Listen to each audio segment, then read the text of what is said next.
welcome to the 2024 Fantasy IndyCar Series. This first video will serve as kind of a background for our series, as well as what we're trying to do with the series and what we hope to accomplish with it. So, starting out, this gameplay you're seeing is from R Factor 1.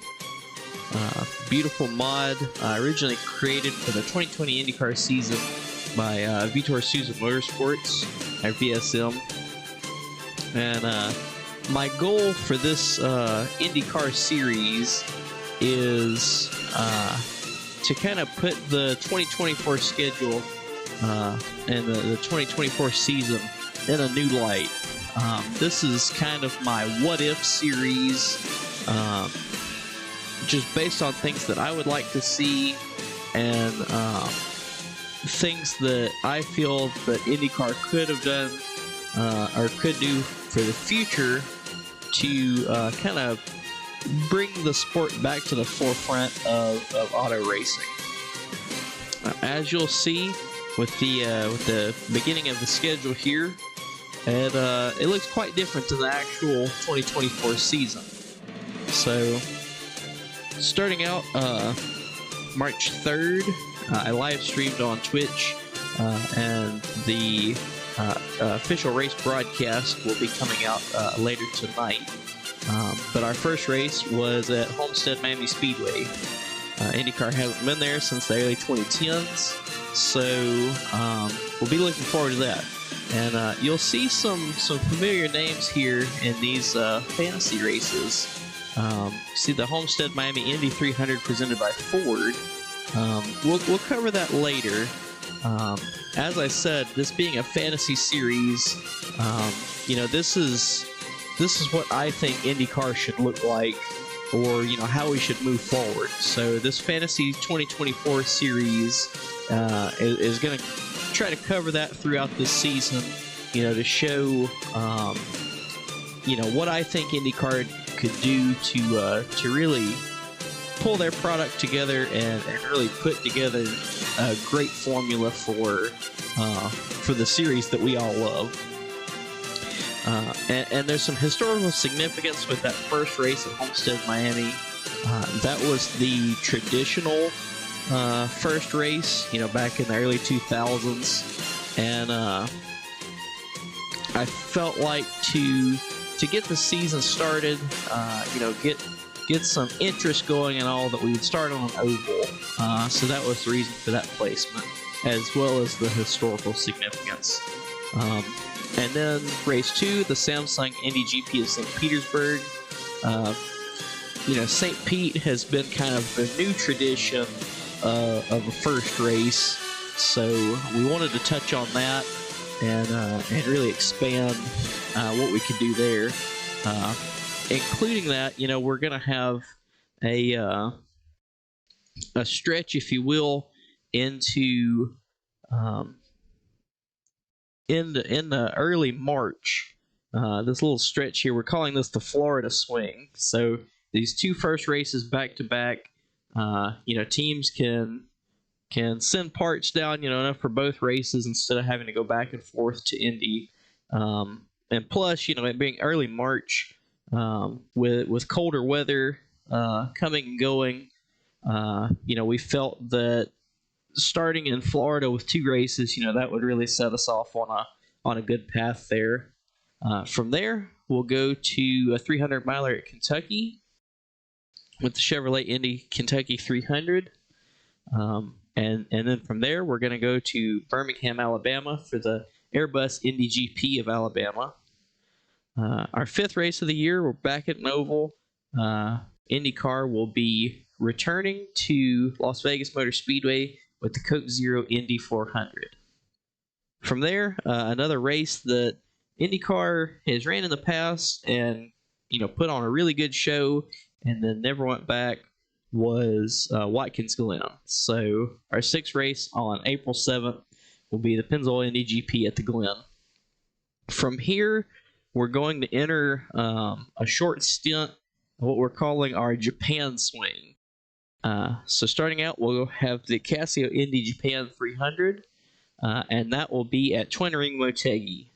This being a fantasy series, we're saying that there has been some investment both by Casio, which we'll talk on them later, but there's been some investment there at the track, and the oval has been repaved, so we're going to run it again, which it hasn't been ran since 2010. The 2011 season, that was the year that the earthquake happened, and so they were able to race the road course that year, but the oval had too much damage to be safe for racing. And the second half of this Indy Japan swing, if you will be the Honda Indy GP of Japan, and that will be at the Suzuka road course. From here back to the United States to the traditional, if you will, from the 80s, through the 90s, the race that always came before the 500, the 200-mile at Phoenix. So this year it will be the U.S. Air Force Indy 200 at Phoenix, and you'll notice that's happening April 28th, and then our next race is May 26th for the Indy 500. So we're going back to tradition. We are cordoning off the whole month of May for just the Indy 500. Now, we're still going to have a lot of coverage. We're going to have full-length practices. We'll have carb day. We'll have, first nine, last nine, if you will. We'll have bump day. We're going to have a lot of Indy coverage. So we are saying the month of May is cordoned off completely for the Indy 500. Just tradition wise, and then the product that we have at the Indy 500, the setups and just the beautiful racing. We really want to highlight that. So the month of May is for Indy, and I don't mean the road course. Following that, we are going back to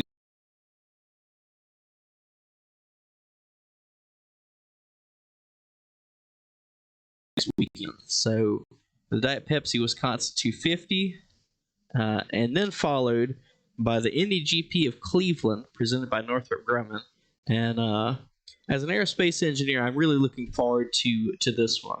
We'll be returning to the Burke Lakefront Airport in Cleveland, and Indy used to race there up until the early 2000s on an active runway. For that weekend, they would shut a couple of the runways down and run out there right on the runways. So in the background, you can see large cargo aircraft sitting there on the tarmac, and then you've got Indy cars racing by at 180 miles an hour. So I'm really looking forward to that one. Moving on to the second half of our season, July 4th, the day of July 4th, actually, we will hold the US 500. And for those of you that are hardcore IndyCar fans, there's a lot of historical significance there. During the late 90s and the IndyCar split, since kart teams couldn't run the 500, they could, but they chose not to. So instead, they ran their own race, the US 500, at Michigan. And the first one, it was ran Memorial Day weekend, same day as the Indy 500, and I think it started like 2 hours later. But the later years of the split, they moved it to July 4th weekend. So we're saying, this being a special race, a special day for the United States, we're going to run the US 500 at Michigan, but we're putting it on July 4th. From there, we'll go to the Shell Indy GP of Sonoma. Whether you call it Sonoma, Sears Point, Infineon, it's a great track. IndyCar has raced there before with I wouldn't say limited success. The racing was pretty good, but I feel with the newer package and the aero screen and everything, I think it's going to have the cars handling different enough that we should see some pretty good racing. From here, we'll go to the short track at Iowa with the NASA Iowa 250, and this one, just like the 2019 Iowa IndyCar race, we're gonna focus on NASA and the efforts that the space program has put in, not only for human space travel, but just to shine a light on how much space flight has given us. Right down to IndyCars, a lot of the technology that goes into these IndyCars come directly from aerospace.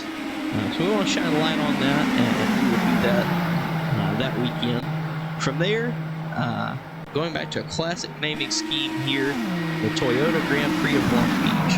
So looking forward to that one. That's usually the second biggest IndyCar race besides the 500. So we'll be looking forward to that one.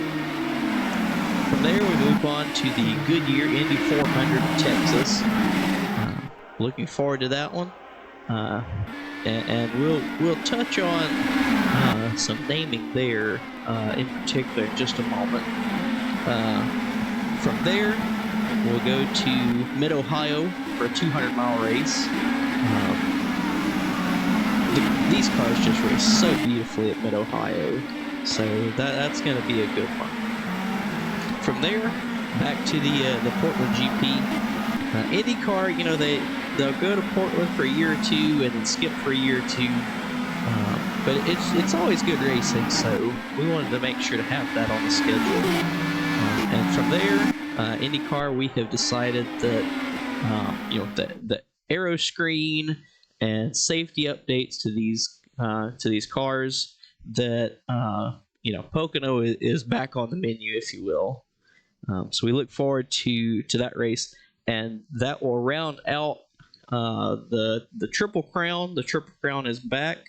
It will be a three-way competition with the Indy 500 on Memorial Day weekend, the US 500 on July 4th, and then the Pocono 500 here. So looking forward to that. Happy to have the Triple Crown back.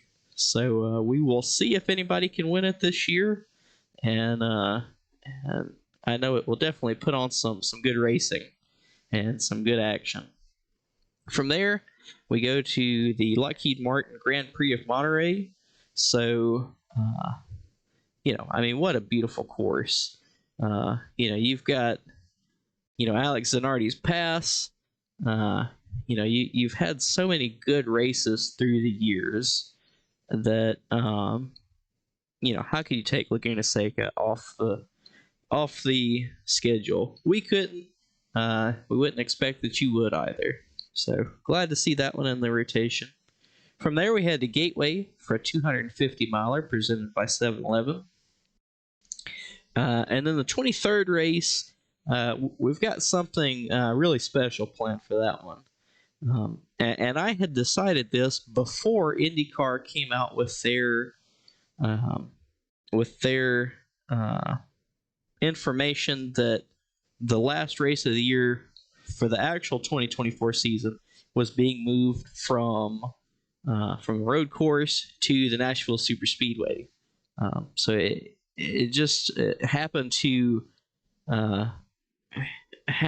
correlate that we had a special race picked out for the Nashville Superspeedway. So our 23rd race of the year will be the Indy Castrol High Mileage 600. And, there have been a lot of races in the past in IndyCar's history called a 600. There's been several at Texas. The Texas 600, whatever naming scheme they had that year, but 600. and that always correlated to 600K or 600 kilometers. This is not a 600K race. We wanted something to show off the endurance of these cars and something to kind of be at the level of engineering as NASCAR's Coca-Cola 600. So, on that date, on the 20th, there we are going to Nashville Superspeedway for a 600-mile endurance race, and there's bound to be a good bit of attrition, but we are really looking forward to that one. Our 24th race of the year, for all of those Indy road course lovers, fear not, because we will be racing the road course, just not in May. About as far as away from May as we could get it. And you'll notice it's a Thursday. We're racing on Halloween night. This will be the Indy Harvest GP presented by 76. We thought that we would do something special that night. For Halloween, we'll dress the cars up. NASCAR was pretty good about that in the early 2000s. Tony Stewart ran some famous Peanuts Halloween themed paint schemes. So we'll have some fun with it. The next to last race of the year, we'll really get to dress the cars up, and that should be a pretty fun one. And then the last race of the year, we thought, what best way to round out a schedule like this? And our solution was to end at an oval. I mean, you've got to, with all of the good racing we've had, that we will have throughout this season, you've got to end on an oval. So we are calling this the Charlotte Indy Shootout, and hopefully, if the point standings are close enough and it comes down to a last race shootout, that we will get a good show there. So the Charlotte Indy Shootout be a 300 miler. We are really looking forward to that one to round out our season. But there were several things that went into the season. IndyCar has stayed around the 17 race mark for the last few years, and so this was one of the biggest changes that I wanted to make going into this fantasy season was expanding the schedule and having more of almost, I guess you could call it a NASCAR-ized schedule. And by that I mean you'll see we're racing almost every Sunday. And I think that's one thing that really hurts IndyCar this year, for example. We have the first race of the year, St. Pete, coming up this weekend. And then the next official race is not for over a month. If you count the Thermal Club shootout, which is just for money, it's not for points or anything. If you count it, all right, you've got a few weeks in between races. But as far as official races, you've got well over a month's gap. So, even if you are able to get some new eyes on this IndyCar race and, get somebody interested, if they see the next race is not for, well over a month, it's a lot less likely that they're going to tune in versus, you have a race, you get some new eyes on it, people are really interested, and, at the end of the broadcast, they say, all right, well, join us next week when we'll be at this track.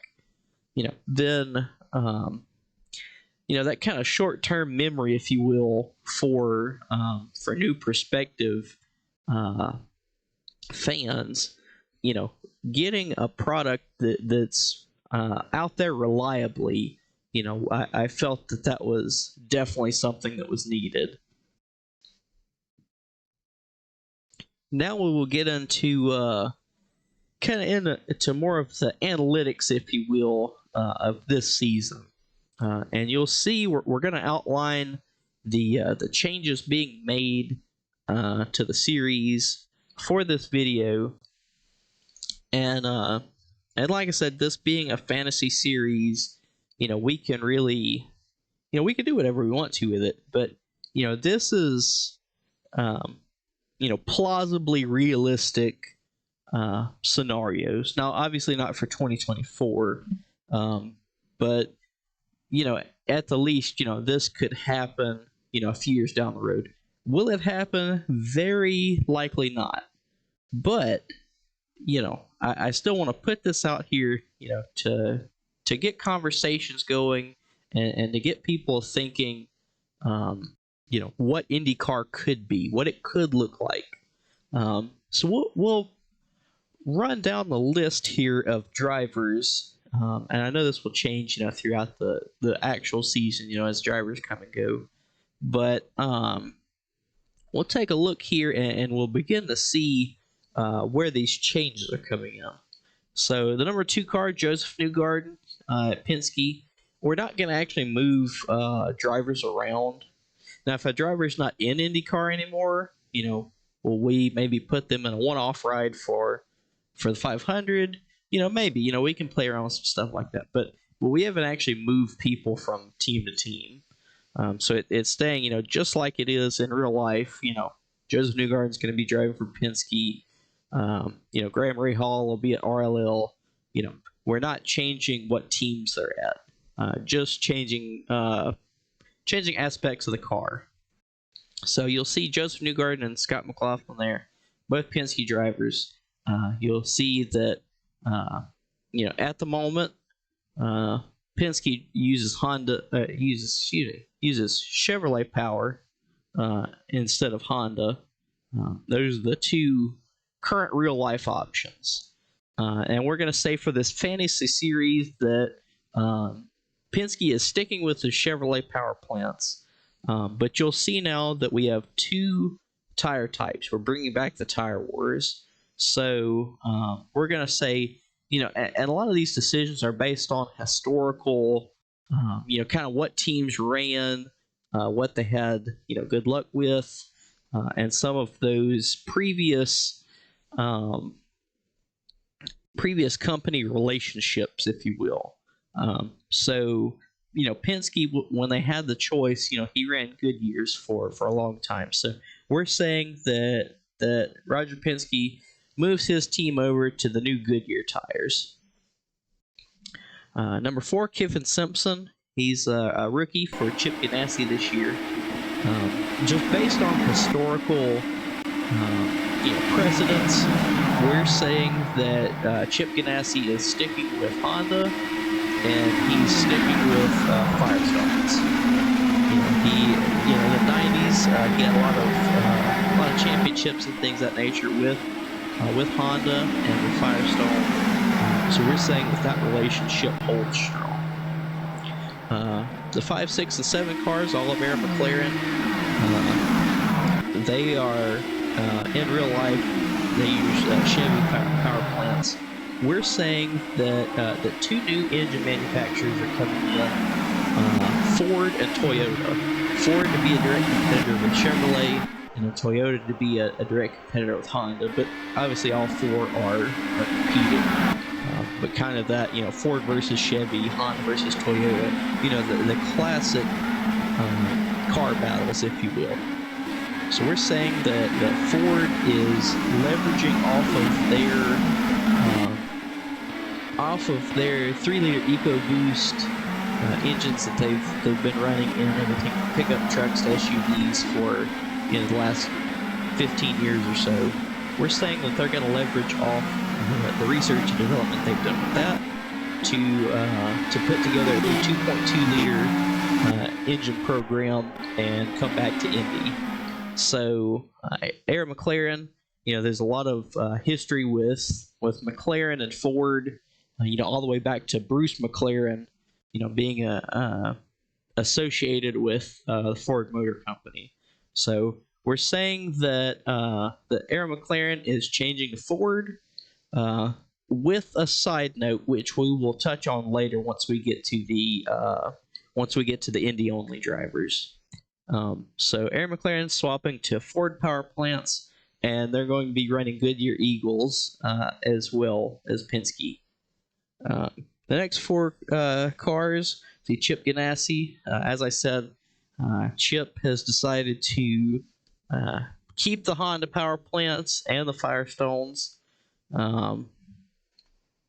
Will Power, one of the Penske guys, so he's sticking with Chevy, but moving over to the Goodyear shoes. So maybe Goodyear can put together a good tire compounds for each of the races. Now, I know in real life Firestone has the contract for Indy, for the next several years, and nobody's under the impression that they'll lose it. As long as they still want to be in IndyCar. But just to add some competition, a little bit of flair, a little bit of change. I'm saying that the tire wars are back, and really, if we're gonna keep racing the IR18 chassis, we're gonna have to add in some variations somehow, to really pick up the product, if you will. So from here, the 14 car of Santino Ferrucci for AJ Foyt Racing. AJ raced both Fords and Chevys. He raced Chevys there in the 90s, but he had a lot of luck, did a lot of winning with Ford power plants. So we're saying that he's swapping to the new Ford engines, and that he's also going back to Goodyear because, if I'm not mistaken, I think most, if not all, of his IndyCar wins were on Goodyears. I know a lot of them were, at least. So, and there's kind of a historical precedence with his team and Goodyear. So that's that decision. The 15 of Graham Rahal, Letterman Lanigan Racing, has decided to go with the new Toyota power plant, and that's kind of another historical throwback.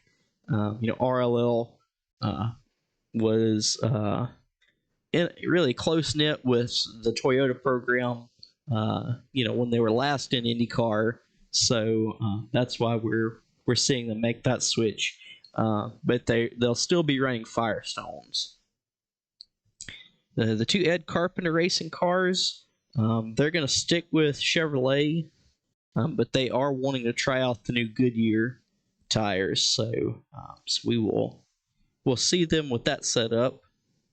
The three Andretti cars here, historically there's also a lot of significance with Ford and Andretti. So Michael Andretti and team have decided to go with the Ford power plant and the Goodyears.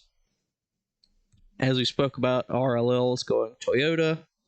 Stingray Robb there in the second AJ Foyt Racing car will be on Goodyears with a Ford power plant. Now Meyer Shank Racing, their cars, they have decided to make the switch from Honda to Toyota also, but they'll still be on the Firestones. So if I'm not mistaken, I think all of the Toyota power plants are going to also be running Firestones. So we're seeing different variation, different setups. Just looking through this list, you can see that a lot of teams are running different looks. So that's really going to allow the competition to, for lack of better words, be competitive.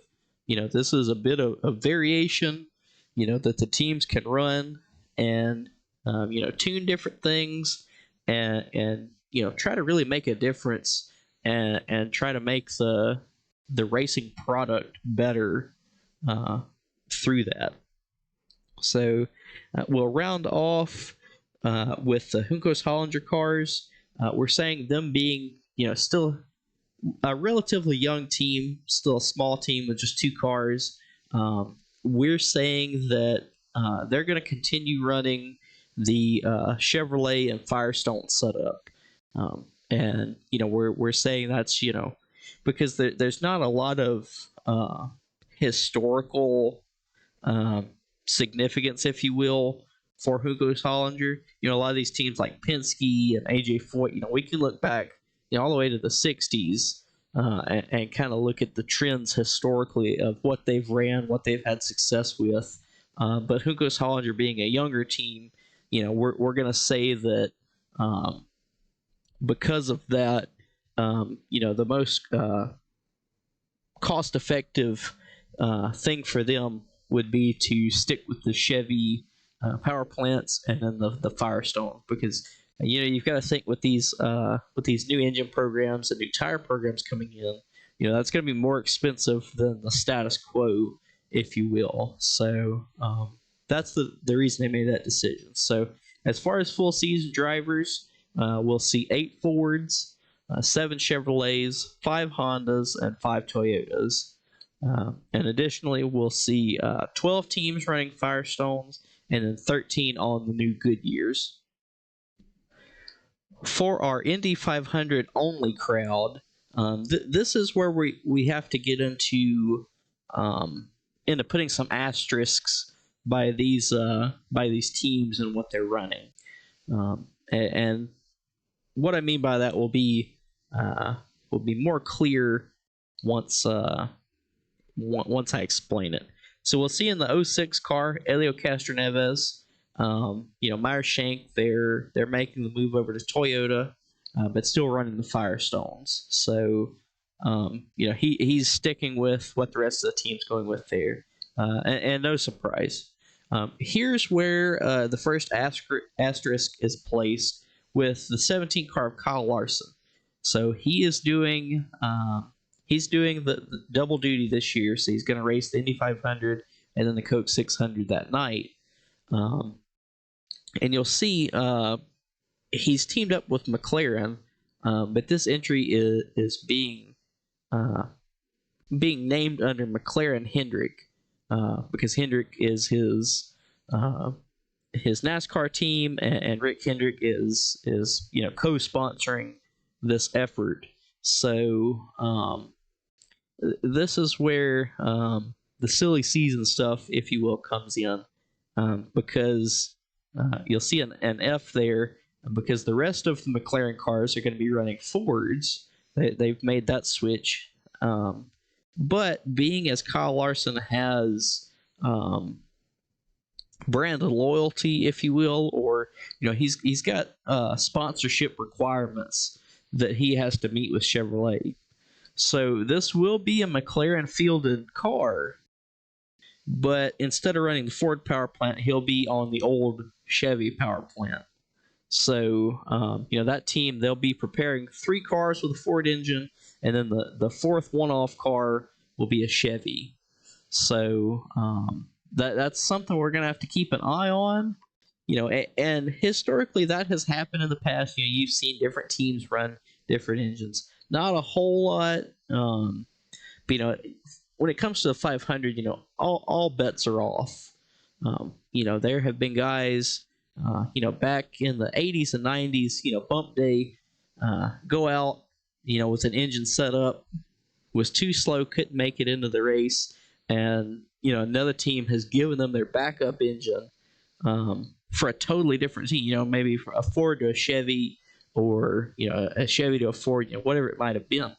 But a team would say, well, try our backup engine. So they would pull a one branded engine out of their car, put a different one in, and go out and run it, and see if they can make it into the race. So there is some historical backup there, or significance, if you will. But it's definitely going to be something we have to keep an eye on. Connor Daly and Ryan Hunter-Ray both be racing for Dry Reinbold, and they're going to be on the classic setup, if you will, a legacy IndyCar setup of Chevy engine and Firestones. At the time, we're showing R.C. Anderson as racing for Able Motorsports, also with the Chevy Firestone setup. Ed Carpenter, I'm looking for him to put in a third car. So that'll be Chevy powered with the new Goodyear tire. Marco Andretti, same as his team, his car will be making the swap over to the Ford power plant and Goodyear tires. And then we get to our second asterisk that we have to place, because Takuma Sato will be racing. I can't remember which number they said he would be under. I'm going to have to check again. But he will be racing one off for the 500. Now, where the asterisk comes into place, the rest of RLL has made the swap over to Toyotas. But being as Sato is slated for that seat, he's always had a very strong backing from Honda. That's always been one of his biggest sponsorships. And they've always made sure that he's in a Honda ride. They've always supported him and put a lot of backing behind Sato, which Sato and Daly happen to be my two favorite drivers. So unfortunately they're not full-timers this season, but it's good to see that they've got rights for the 500. So with that Honda backing in mind, we're going to say that despite the rest of RLL making the swap to the new Toyota engines, that Sato will be running the 500 as one-off on the old setup of Hondas and Firestones. So, like I said, two asterisks there. There is some, like I said, some historical significance, some historical backup there. So it's not completely unbelievable. It would be a stretch. They would definitely have to put in a lot of work. But when it comes to Indy, like I said, all bets are off. We have seen crazier things. A man will do just about anything he can to get an Indy 500, man or woman. So, like I said, there have been much crazier schemes and shenanigans to go on at the 500s to try to make the field.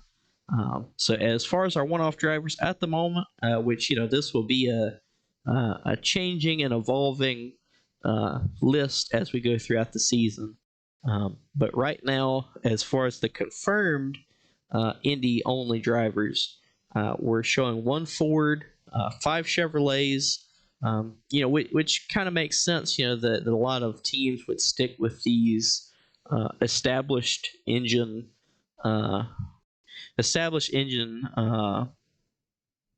works, if you will. The Chevy, the works or the Chevy program, if you will. It's established. It's been here for a while, so it makes sense that so many teams are sticking, especially one-off, are sticking with that Chevrolet motor. Plus, they've shown good performance over the last few years. One Honda with Sato, they've always been really big backers of Sato, so they'll add another car, and then at least one Toyota being added to the field, and a pretty good split there. 4 Firestones and 3 on Goodyears. So there's a good bit of variation. Like I said, not only between different teams, but even within teams, as we're seeing here. So, like I said, these additions of the Ford and Toyota engine programs, and then the Goodyear tire program, this is really to add to IndyCar and kind of spice things up, give a good bit of competition in, and really get back to what IndyCar is supposed to be. It's supposed to be competition like that, innovation. The competition drives innovation. So, why are we limiting ourselves to 2 engine manufacturers, the same chassis design for the last several years, same engine setup? Just sticking with 2.2 liters. The same. Everybody's running the same tires. There's not enough variation there. So with these changes and with the expansion and changes into the end of the schedule, we feel that this fantasy series will really seek to show off IndyCar and what it could truly be. So I really look forward to putting these videos together. As I said, I'll be live streaming races, but then also putting out an official race broadcast, if you will. Um, so the races will be on Sunday. They should be at noon, which is most of the races start times. It's a few night races, but most of them will be at noon unless there's an actual IndyCar race that day, and then we will delay it. But there will be more information on my Twitch channel. But as I said, the race broadcast they'll usually go up the Wednesday after the race, including race 1, which should be going up right after this video. So I hope you check it out. I hope you join us for this exciting season. And like I said, I wanted to do this to open up a conversation.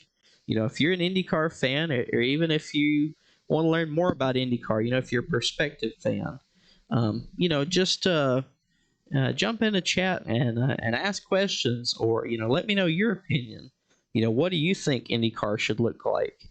Do you think that we should make any changes to the schedule? Is there any engine programs or even tire programs that you would like to see? I briefly thought about adding Hoosier in. I know they do some of the lower series, but in the end, I found that would kind of be it ended up being unnecessary because for those that don't know, Goodyear bought Hoosier. I think it was in 2022. It was a couple years ago. Goodyear bought them, so even if we added Hoosier, that would end up just basically being 2 Goodyears versus 1 Firestone setup. So in the end, like I said, we went for 4 engine manufacturers and then 2 tire manufacturers. But like I said, I want to open up a conversation. That's the whole reason I'm doing this. Is to shine light on IndyCar, show what it could be, and then also talk with you all. And I can make some more videos like this, as the season progresses, that we can kind of come together and talk about IndyCar, and because I want to hear y'all's opinions. I want to share my own, and just kind of, use our factor and the other tools that we have at hand to, kind of show the world what IndyCar could be. And like I said, I hope that this finds everyone well, whether you're a longtime IndyCar fan or if you've stepped away for a few years. Maybe this will get you excited and get you back into it. But whatever the case may be, or if you're somebody new coming in, if you've never seen an IndyCar race before, I want to get everybody excited about IndyCar and really make strides to get IndyCar elevated to the point that it should be. Because I think IndyCar should be at the forefront of motorsports. Every time you turn on ESPN, you should see something about IndyCar. Whenever something comes up, some big thing that goes viral, it needs to be IndyCar. You never see, even if you watch sports broadcasts, on the regular, rarely do you hear IndyCar mentioned. So, I want to get these conversations going and get people thinking about things. And maybe through the efforts of all of us, we can get IndyCar to a place where it's at the forefront. It's got a ton of eyes on it, and it gets back to its glory. It kind of peaked right there about 1995. The year before / of the split. That's kind of when Indy was at its biggest, and if we could get to that point again and surpass there, that's my goal. Anything I can do on my end, even though I'm just making some YouTube videos, getting these conversations going is how we start enacting change. So I hope you join us for this journey. Hopefully you'll like and subscribe. And like I said, check in on Sundays. I should be streaming the races. Each Sunday there is a race, that is, and then the special one-off races like July 4th and Halloween. Hopefully we'll be able to stream those days. But then usually the Wednesday after the race, we will have the official broadcast here on YouTube. So I'm looking forward to it. I hope y'all are as well. And thank you for joining me.